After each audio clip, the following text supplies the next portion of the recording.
韩硕，你别跑了，韩硕，不是，你听我解释。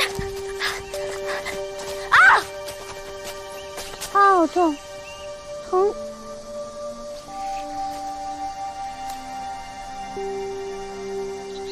哎，你在马车上说过会一辈子对我好的，这才多久啊，你就反悔了？如果我今天没有听到你们的对话，你还要瞒我到什么时候？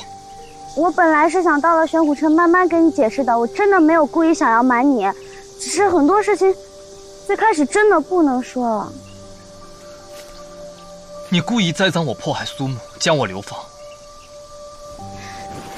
那是因为原来被我写死的人，母亲林七、陆鹏，要不就是中风，要不就是死了。我怕你也会走上我设计的那条路，但是后来母亲醒了，林七也没死，然后我就放心了。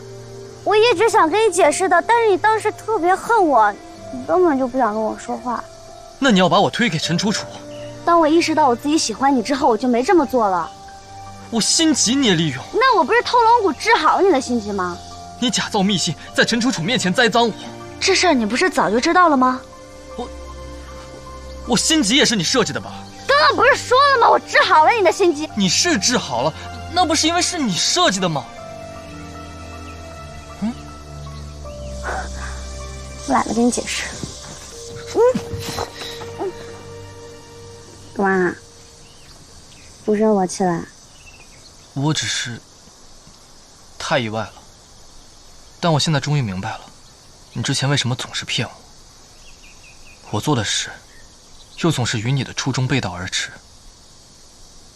你为什么与我从小遇到的每个女子都截然不同？我曾怨过你没心没肺，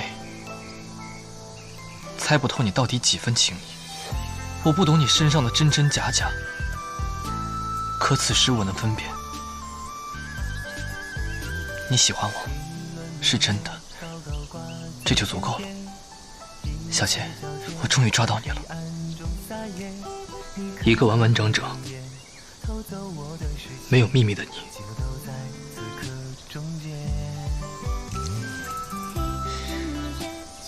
我喜欢你，是真的喜欢你。